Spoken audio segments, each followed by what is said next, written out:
자, 여러분, 오늘은 이번에는 등속 운동에 대해서 우리가 한번 공부를 해보겠습니다. 자, 등속 운동은 속력이라는 개념도 같이 알아야 되겠죠? 자, 먼저 우리가 그래서 속력이라는 것이 뭔지 우리가 한번 공부를 해보도록 하죠. 속력을 우리는 한번 이렇게 표현해 볼 수 있어요. 운동하는 것의 빠르기 비교를 할 수 있는 거죠. 자, 그래서 우리가 빠르기를 비교한다는 것은 자, 비교한다는 것은 뭐가 필요하다는 얘기일까요? 맞아요. 기준이라는 게 필요한 거예요. 그래서 우리가 운동의 빠르기를 비교하는 방법이 두 가지가 있어요. 첫 번째는 시간을 기준으로 했을 때 빠르기 비교. 두 번째는 이동 거리를 두고 빠르기를 비교하는 게 있어요. 이동 거리를 기준으로 두고 하는 대표적인 건 뭐가 있을까요? 우리 운동 거기서 맞죠? 달리기. 100m 달리기 그 다음에 쇼트트랙? 쇼트트랙? 이런 것들은 다 거리가 정해 있잖아요. 일정한 거리. 1000m 쇼트트랙. 이런 거. 그 다음에 수영. 이런 것들은 주어진 이동 거리를 기준으로 두고 뭐를 비교한 거죠? 자, 기준으로 두고 비교 대상이 뭐가 된 거예요? 이때 비교가 시간이 된 거죠. 그렇죠. 자, 이렇게 이거는 이제 거리를 한정적으로 둬서 그것들에 대한 빠르기를 비교한 거라면 우리가 일반적으로 거리를 두고 일정에 두고 그 빠르기를 비교하기보다는 우리가 하염없이 가는 것들에 대한 부분에 대해서 훨씬 더 기준을 좀 더 넓은 범위에서 비교할 수 있는 것들, 그런 기준을 가져와야 되잖아요. 그래서 일단 시간은 우리가 언제든, 그리고 이동은 자유롭게 이동할 수 있잖아요. 그래서 보통 시간을 기준으로 둡니다. 그래서 시간을 기준으로 두고요. 이때 시간을 기준으로 뒀기 때문에 뭐라고 얘기하느냐? 보통 단위 시간이다 라고 얘기를 하는 겁니다.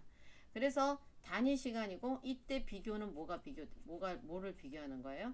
이동 거리를 비교하는 거죠. 그래서 우리가 일상생활에서는 2번의 경우보다는 1번의 경우를 많이 일상에서 쓰고요. 2번의 경우는 이렇게 어떤 목적을 가지고 하는 어떤 운동이라든가 이런 특별한 경우에 사용합니다. 자, 그래서 우리가 일상생활에서 가지고 오는 이 시간을 기준으로 두고 그래서 이동거리를 비교하는 걸 가져오는 건데, 이때 우리가 가져와야 될 상식이 하나 있어요. 자, 우리가 보통 분수를 두면은 분모가 기준이 되고 비교하는 게 분자가 되는 겁니다. 자, 그래서 왜 그러냐면 이동한 거리가 있어요. 이동한 거리를 뭘로 쪼개는 겁니까?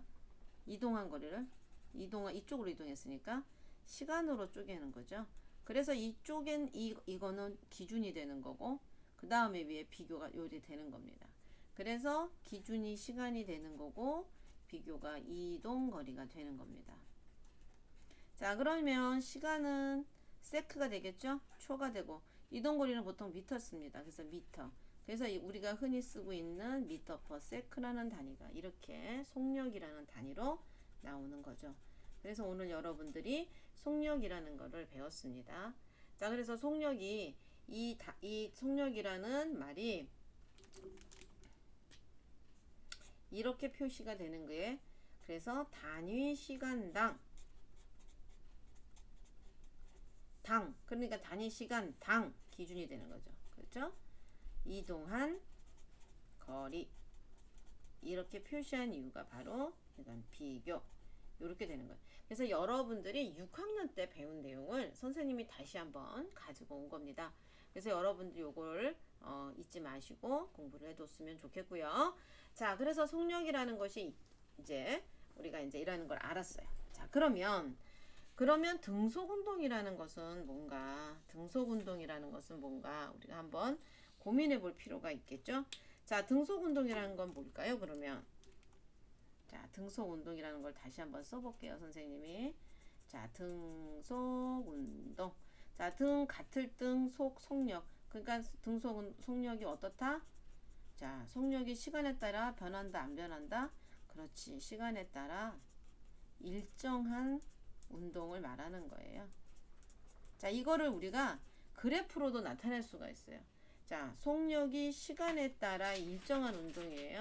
자, 그러면 우리가 그래프는 어떻게 돼 있어요? Y축과 X축으로 나뉘어요. 그렇죠? 근데 이때 Y축의 X축을 뭐로 두냐면 시간으로 보통 두고요. 우리가 Y축은 뭐로 둘까요? 네, 속력으로 둡니다. 자, 그러면 시간에 따라 속력이 어때요? 일정합니다. 자, 그래서 우리가 이렇게 표현한다는 거죠. 그래서 시간과 속력의 관계 그래프를 우리가 이렇게 표현할 수가 있는 거예요. 자, 그러면 여기에서 우리가 주의 깊게 생각해야 되는 것은 그러면 이제 어느 시간, 자, 10초 동안에 이동한 거리라는 거를 우리가 10초 동안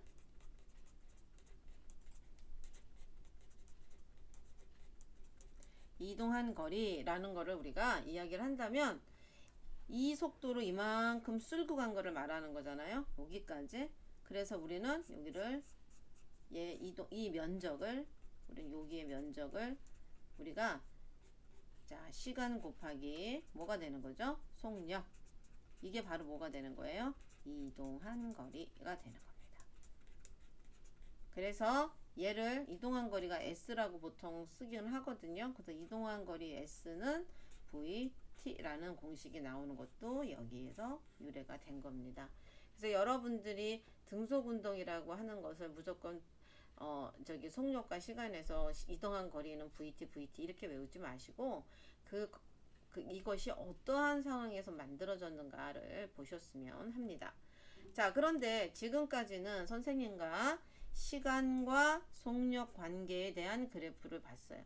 자, 그런데 보통 우리가 어떤 그래프도 그릴 수 있냐면 시간에 대해서 이동한 거리를 우리가